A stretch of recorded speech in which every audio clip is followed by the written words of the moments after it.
Item ಯಾವುದೇ ಇರಲಿ try ಮಾಡಿ ಆಚಿ ಚಿಕನ್ ಮಸಾಲಾ. ಆಚಿ ಚಿಕನ್ ಮಸಾಲಾ. ಕಂಡ ಕನಸು ನನಸಾಗುವಂತಹ ಸಮಯ. ಕಳೆದ 3 ವರ್ಷಗಳಿಂದ ನಿರಂತರವಾಗಿ ಹೋರಾಟ ನಡೆಸಿ ಕೊಟ್ಟ ಮಾತಿನಂತೆ ನಡೆದುಕೊಳ್ಳಿ, ನನಗೆ ಮುಖ್ಯಮಂತ್ರಿ ಪಟ್ಟವನ್ನ ಕೊಡಿ ಅಂತ ಬಿಟ್ಟು ಬಿಡದಂಗೆ ಕಾಡಿ ಹೋರಾಟ ಮಾಡಿ ಕೊನೆಗೂ ಕೂಡ ಮುಖ್ಯಮಂತ್ರಿ ಆಗೋದಕ್ಕೆ ರೆಡಿ ಆಗಿದ್ದಾರೆ ಡಿ.ಕೆ. ಶಿವಕುಮಾರ್. ಸತತ 8 ವರ್ಷಗಳಿಂದ ಮುಖ್ಯಮಂತ್ರಿಯಾಗಿ ದೇವರಾಜ್ ಅರಸ್ ಅವರ ರೆಕಾರ್ಡ್ ಬ್ರೇಕ್ ಮಾಡಿ 40 ವರ್ಷಗಳಿಂದ ರಾಜ್ಯ ರಾಜಕಾರಣದಲ್ಲೇ ಇರುವಂತಹ ಸಮಾಜವಾದಿ ಮೂಸೆಯಿಂದ ಹೊರಗಡೆ ಬಂದಂತಹ ಶೋಷಿತರ ಪರ ದನಿ ಅಂತಾನೆ ಹೇಳಲಾದಂತಹ ಸಿದ್ದರಾಮಯ್ಯನವರ ಅಧಿಕಾರಾವಧಿ ಮುಕ್ತಾಯವಾಗ್ತಾ ಇದೆ. ನಾಳೆ ರಾಜೀನಾಮೆ ಕೊಡ್ತಾ ಇದ್ದಾರೆ ಸಿದ್ದರಾಮಯ್ಯನವರು. ನೂತನ ಮುಖ್ಯಮಂತ್ರಿಗಳ ಪಟ್ಟಾಭಿಷೇಕಕ್ಕೆ ಮುಹೂರ್ತ ಫಿಕ್ಸ್ ಆಗಿದೆ. ಡಿ.ಕೆ. ಶಿವಕುಮಾರ್ ಪಟ್ಟಾಭಿಷೇಕಕ್ಕೆ ಮುಹೂರ್ತ ಫಿಕ್ಸ್. ಶುಭ ಶುಕ್ರವಾರದಂದೇ ಬಂಡೆ ಪದಗ್ರಹಣಕ್ಕೆ ಟೈಮ್ ಫಿಕ್ಸ್ ಆಗಿದೆ. ರಾಜ್ಯದ ನೂತನ ಮುಖ್ಯಮಂತ್ರಿ ಆಗಲಿದ್ದಾರೆ ಡಿ.ಕೆ. ಶಿವಕುಮಾರ್.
ಶುಭ ಶುಕ್ರವಾರದಂದೇ ಈ ರಾಜ್ಯದ ಮುಖ್ಯಮಂತ್ರಿಯಾಗಿ ಡಿ.ಕೆ. ಶಿವಕುಮಾರ್ ಅವರು ಪದಗ್ರಹಣ ಮಾಡೋದಕ್ಕೆ ಟೈಮ್ ಫಿಕ್ಸ್ ಆಗಿದೆ.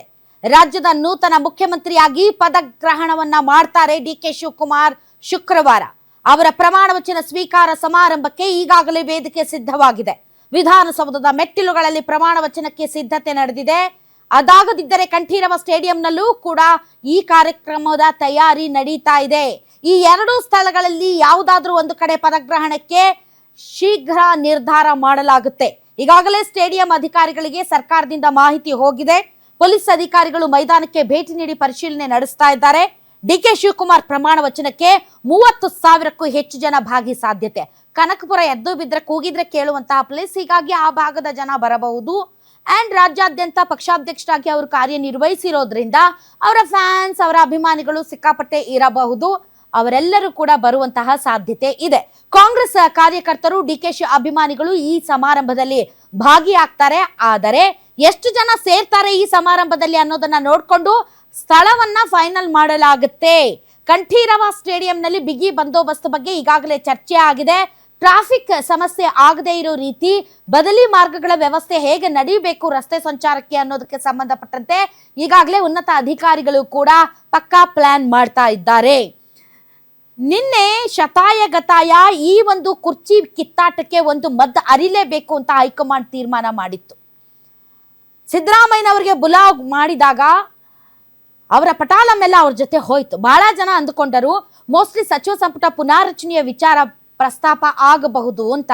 ಆದರೆ ರಾಹುಲ್ ಗಾಂಧಿ ಮೊದಲೇ ನಿರ್ಧಾರ ಮಾಡಿದ್ರು ಸಿದ್ದರಾಮಯ್ಯನವರನ್ನ ಗೌರವಯುತವಾಗಿ ನಡೆಸಿಕೊಂಡು ಅವರನ್ನ ಬೀಳ್ಕೊಡಬೇಕು ಅಂತ. ಪದೇ ಪದೇ ಸಿದ್ದರಾಮಯ್ಯನವರು ಹೇಳ್ತಾ ಇದ್ರು, ನಾನು ನನ್ನ ಅಧಿಕಾರಕ್ಕೆ ಅಂಟಿಕೊಳ್ಳುವಂತಹ ಮನುಷ್ಯ ಅಲ್ಲ. ಒಂದು ವೇಳೆ ರಾಹುಲ್ ಗಾಂಧಿ ಅವರು ನೀವು ರಾಜೀನಾಮೆ ಕೊಡಿ ಅಂದ್ರೆ ನಾನು ಕೊಡ್ತೀನಿ, ಹೈಕಮಾಂಡ್ ಏನ್ ಹೇಳುತ್ತೆ ಅದನ್ನ ನಾನು ಮಾಡ್ತೀನಿ ಅಂತ ಹೇಳ್ತಾ ಇದ್ರು. ಯಾವಾಗ ಹೈಕಮಾಂಡ್ ರಾಹುಲ್ ಗಾಂಧಿ ಅವರು ಕರೆದು ದಯವಿಟ್ಟು ಡಿ.ಕೆ. ಶಿವಕುಮಾರ್ ಅವರಿಗೆ ಅನುವು ಮಾಡಿಕೊಡಿ, ನೀವು ರಾಜೀನಾಮೆ ಕೊಡಿ, ಜೂನ್ 18ರವರೆಗೆ ಸಮಯ ತೆಗೆದುಕೊಳ್ಳಿ ಅಂತ ಹೇಳಿದ್ರು. ಅಷ್ಟೇ ಅಲ್ಲ, ಕೆಲ ಆಫರ್ ಕೊಟ್ರು ಅಂತ ಹೇಳ್ತಾ ಇದ್ದಾರೆ.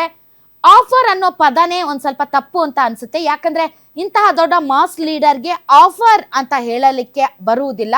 ಬದಲಾಗಿ ಅವರಿಗೆ ಮನವಿ ಮಾಡಿದ್ರು ಅಂದ್ರೆ ತಪ್ಪಾಗ್ಲಿಕ್ಕಿಲ್ಲ. ಆಫರ್ ಕೊಟ್ಟು, ರಾಜ್ಯಸಭೆ ಆಫರ್ ಕೊಟ್ಟು ನೀವು ಮುಖ್ಯಮಂತ್ರಿ ಸ್ಥಾನದಿಂದ ಕೆಳಗಿಳೀರಿ ಅಂತಂದ್ರೆ ಇದು ಒಂಥರ ಅಶೋಕ ಗೆಹ್ಲೋಟ್ ತರ. ನಿಮ್ಮನ್ನ ರಾಷ್ಟ್ರಾಧ್ಯಕ್ಷರನ್ನಾಗಿ ಮಾಡ್ಬಿಡ್ತೀವಿ, ನೀವು ಮುಖ್ಯಮಂತ್ರಿ ಸ್ಥಾನವನ್ನ ಬಿಟ್ಬಿಡಿ ಅಂತ ಹೇಳಿದ್ದಕ್ಕೆ ಅವರು ಶತಾಯಗತಾಯ ಬಿಡಲೇ ಇಲ್ಲ. ಸುಮಾರು 90ಕ್ಕೂ ಹೆಚ್ಚು MLAಗಳು ಅಶೋಕ್ ಗೆಹ್ಲೋಟ್ ಪರವಾಗಿ ಮತ ಹಾಕಿದ್ರು. ಕೊನೆಗೆ ಬಂದ ದಾರಿಗೆ ಸುಂಕ ಇಲ್ಲ ಅಂತ ಮಲ್ಲಿಕಾರ್ಜುನ್ ಖರ್ಗೆ ಸೇರಿದಂತೆ ಇತರೆ ನಾಯಕರು ವಾಪಸ್ ಹೋಗ್ಬೇಕಾದಂತ ಪರಿಸ್ಥಿತಿ ನಿರ್ಮಾಣ ಆಯ್ತು. ಆದ್ರೆ ಅಂತಹ ಮುಜುಗರವನ್ನ ಸಿದ್ದರಾಮಯ್ಯನವರು ಕೊಡಲಿಲ್ಲ.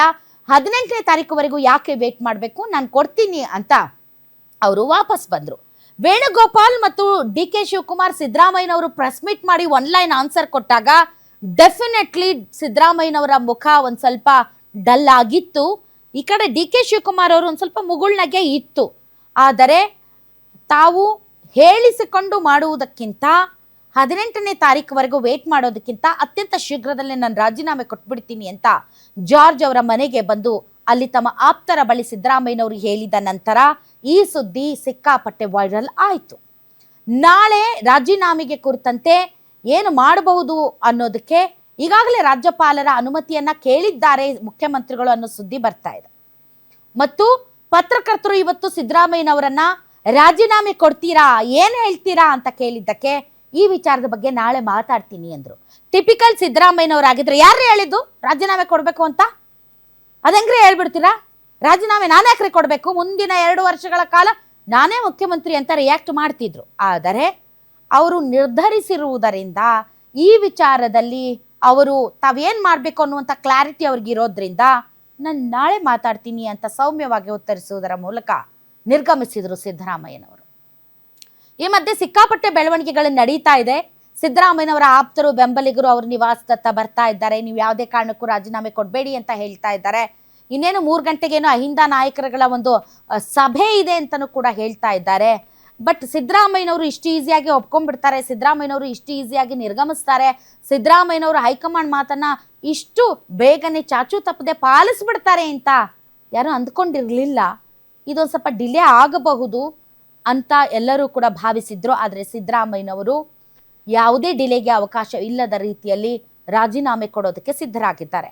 ಆದರೆ ಬಹಳಷ್ಟು ಜನ ಸಚಿವರು ಸಿದ್ದರಾಮಯ್ಯನವ್ರ ಮನೆಗೆ ಹೋಗ್ತಾ ಇದ್ದಾರೆ, ದಯವಿಟ್ಟು ರಾಜೀನಾಮೆ ಕೊಡಬೇಡಿ, 18ನೇ ತಾರೀಕುವರೆಗೂ ನಿಮ್ಗೆ ಟೈಮ್ ಇದೆ ಅಲ್ಲ, ಅಲ್ಲಿವರೆಗೆ ನಮ್ಮದು ಕೂಡ ಸಣ್ಣ ಪುಟ್ಟ ಕೆಲಸಗಳಿವೆ, ಸಾಕಷ್ಟು ಫೈಲ್ಗಳಿವೆ, ಅವುಗಳಿಗೆ ನೀವು ಕೂಡ ಸೈನ್ ಮಾಡಬೇಕಾಗಿದೆ, ಸೊ ತರಾತುರಿಯ ನಿರ್ಧಾರ ಬೇಡ, ಒಂದು ಸ್ವಲ್ಪ ವೇಟ್ ಆ್ಯಂಡ್ ವಾಚ್ ಅಂತ ಹೇಳಿದ್ರು ಕೂಡ ಒಂದು ಸಲ ಹೈಕಮಾಂಡ್ ರಾಜೀನಾಮೆ ಕೊಡಿ ಅಂದ ಮೇಲೆ ನಾನು ಸಮಯವನ್ನು ಖರೀದಿ ಮಾಡೋದು ನನ್ನ ವರ್ಚಸ್ಸಿಗೆ ಸರಿಯಾದುದಲ್ಲ.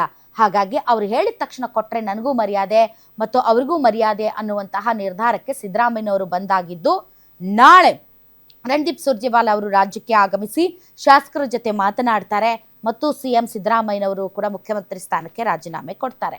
ಈಗ ಎಲ್ಲರೂ ಕೇಳ್ತಾ ಇರುವಂತ ಏಕೈಕ ಪ್ರಶ್ನೆ, ಇಟ್ಸ್ ಓಕೆ, ಸಿದ್ದರಾಮಯ್ಯನವ್ರನ್ನ ಕೆಳಗಿಳಿಸ್ತಾ ಇದ್ದೀರಿ, ವಾಟ್ ನೆಕ್ಸ್ಟ್? ಸಿದ್ದರಾಮಯ್ಯನವರಿಗೆ ಮುಂದೆ ಯಾವ ರೀತಿಯಾದಂತಹ ಹುದ್ದೆಯನ್ನ ಕೊಡ್ತೀರಿ? ಅವ್ರನ್ನ ಎಲ್ಲೇ ಅಕಾಮಿಡೇಟ್ ಮಾಡ್ತೀರಿ? ಏನ್ ಕೊಟ್ಟರು ಕೂಡ ಅವರಿಗೆ ಸಾಲದು. ಯಾಕೆ ಅಂತಂದರೆ ಅವರ ಒಂದು ರಾಜಕೀಯ ಜೀವನ ಮತ್ತು ಅನುಭವ ಮತ್ತು ಆ ಮಾಸ್ ಲೀಡರ್ ಅಪ್ರೋಚ್ ಏನಿದೆ ಅದಕ್ಕೆ ನ್ಯಾಯ ಒದಗಿಸುವ ನಿಟ್ಟಿನಲ್ಲಿ ನೀವು ಏನನ್ನೂ ಕೊಟ್ಟರೂ ಕೂಡ ಅದು ಕೊರತೆಯಾಗಿ ಕಾಣುತ್ತೆ ಹೊರತು ಅದೊಂದು ಜಸ್ಟಿಫಿಕೇಶನ್ ಆಗೋದಿಲ್ಲ ಅನ್ನೋದು ಅವರ ಅಭಿಮಾನಿಗಳ ಮಾತು. ಒಟ್ಟಾರೆ ನಾಳೆ ಸಿದ್ದರಾಮಯ್ಯನವರು ರಾಜೀನಾಮೆ ಕೊಡೋದಕ್ಕೆ ರೆಡಿ ಆಗಿದ್ದಾರೆ. DK ಶಿವಕುಮಾರ್ ಪಟ್ಟಾಭಿಷೇಕಕ್ಕೆ ಕ್ಷಣಗಣನೆ ಆರಂಭ ಆಗಿದೆ.